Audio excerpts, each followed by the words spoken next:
ہر روز ایک ایسے عالم میں جو ہماری نظر سے اوجھل ہے، ایک ایسی عبادت کا انعقاد ہوتا ہے جو انسانی تاریخ کی کسی بھی زیارت سے کہیں بڑی ہے۔ 70,000 ملائکہ ایک عبادت گاہ کے گرد چکر لگاتے ہیں، اور ایک بار جو ایسا کرتے ہیں وہ کبھی واپس نہیں آئیں گے۔ یہ کوئی استعارہ نہیں، یہ ایک متوازی حقیقت ہے، آسمان میں ہماری زمینی مقدس ترین جگہ کا آئینہ، اور ان دونوں کے درمیان تعلق تخلیق، طوفان اور ایک الہی وعدے کی کہانی ہے جو حضرت آدم علیہ السلام کے ڈان آف ٹائم سے لے کر قیامت تک پھیلی ہوئی ہے۔ یہ بیت المعمور، آسمانی کعبہ کی حیرت انگیز کہانی ہے۔ تقریباً 4004 قبل مسیح کا زمانہ ہے۔ بہت سے علماء کے نزدیک ایک روایت کے مطابق، حالانکہ صحیح علم صرف اللہ کو ہے، مقام ایک بنجر خاموش وادی جہاں ایک دن شہر مکہ آباد ہوگا۔ فضا ابھی بھی تخلیق کی یادوں سے گونجتی ہے۔ یہاں پہلے انسان حضرت آدم علیہ السلام حیرت زدہ تنہائی میں کھڑے ہیں۔ جنت سے نکالے گئے وہ اب ایک اجنبی زمین پر ہیں، لیکن وہ مایوس نہیں۔ آسمان سے ایک حکم نازل ہوتا ہے اور اس کے ساتھ ایک رویا۔ انہیں ایک گھر بنانے کا حکم دیا جاتا ہے، ایک زمینی لنگر اپنی بے چین روح کے لیے۔ فرشتوں کی رہنمائی میں وہ اس کی بنیادیں جنت سے اترے یاقوت اور زمرد کے پتھروں سے رکھتے ہیں، ایک غیر زمینی روشنی کا ڈھانچہ۔ یہ پہلا گھر ہے، اور جب حضرت آدم علیہ السلام اپنا طواف شروع کرتے ہیں تو وہ ایک کائناتی گونج کو عمل میں لا رہے ہوتے ہیں، کیونکہ براہ راست ان کے اوپر 7ویں آسمان پر ان کے ہر قدم کے ساتھ سیدھ میں اس کا آسمانی جڑواں ہے، بیت المعمور، وہ گھر جو ہمیشہ آباد رہتا ہے۔ وہاں اسی لمحے 70,000 فرشتے اپنا ابدی طواف کر رہے ہوتے ہیں۔ وہ روشنی اور عبادت کی ایک ایسی وسیع ندی میں حرکت کرتے ہیں کہ ہر فرشتہ جو اس دھارے میں داخل ہوتا ہے قیامت کے دن تک دوبارہ موقع نہیں پائے گا۔ عبادت کا اس کا واحد لمحہ ہمیشہ کے لیے محفوظ ہو جاتا ہے۔ اس کے پیمانے کا تصور کریں، اس عظمت کا تصور کریں۔ ہمارا زمینی کعبہ ایک منزل ہے، بیت المعمور فرشتوں کی عبادت کا ایک لامتناہی گھومتا ہوا دروازہ ہے، حمد و ثنا کی ایک مسلسل گونج جو وقت کے معنی خیز ہونے سے بھی پہلے سے جاری ہے، صدیاں ریت کی طرح بہتی ہے۔ حضرت آدم علیہ السلام کی اولاد پھیلتی ہے اور یہ گھر ایک روشنی کا مینار بنی رہتی ہے۔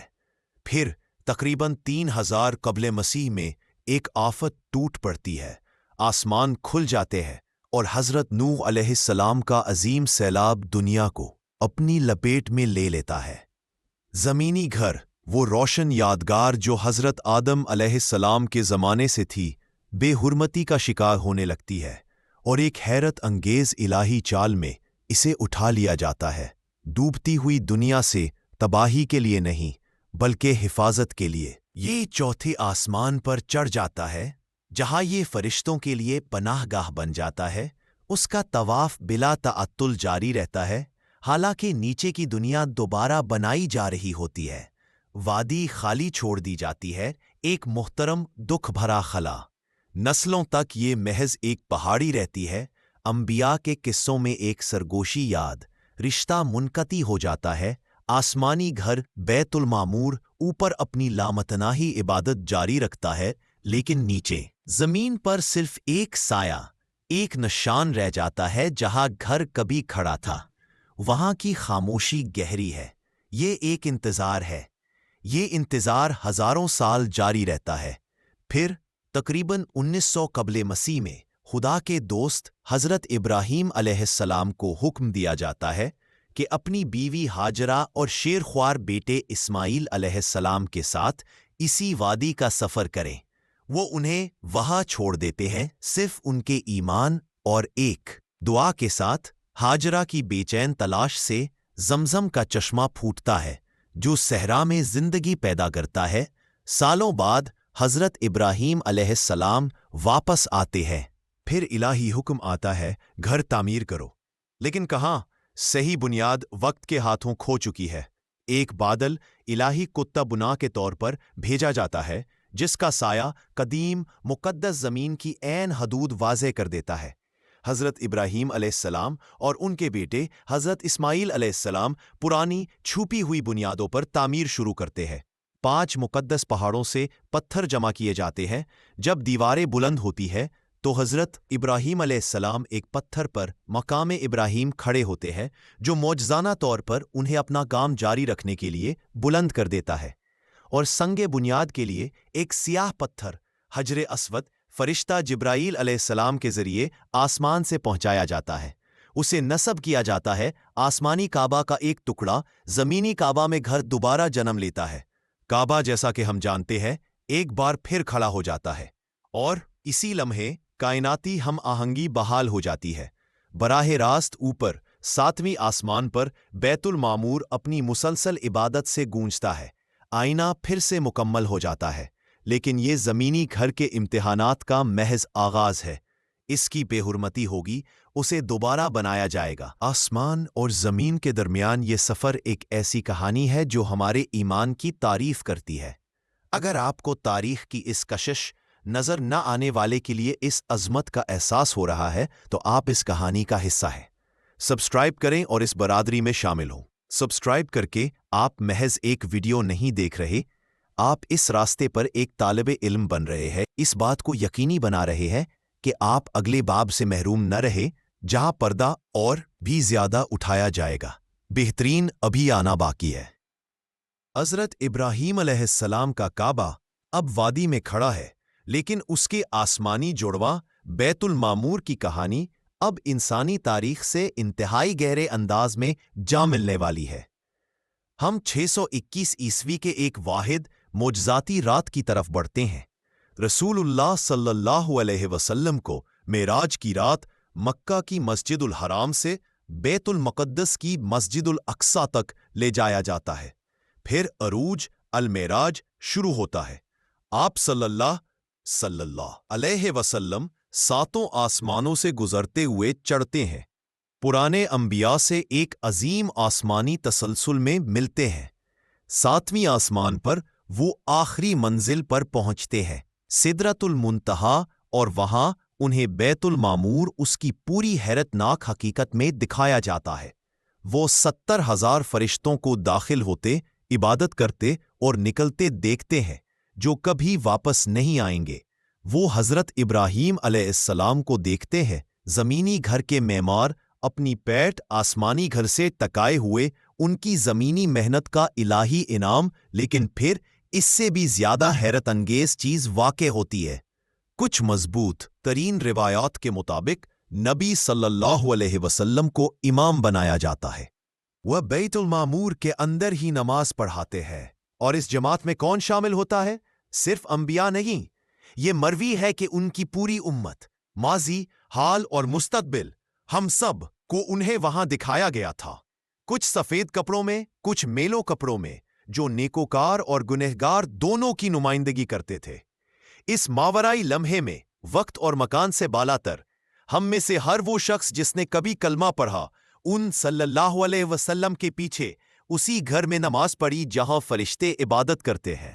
اس پر غور کریں، آپ کی روحانی ہستی وہاں موجود تھی، اس آسمانی صف میں، عرش کے براہ راست سائے۔ وہ بیت المعمور کے دوسرے زمین ہلا دینے والے کام کو ظاہر کرتا ہے۔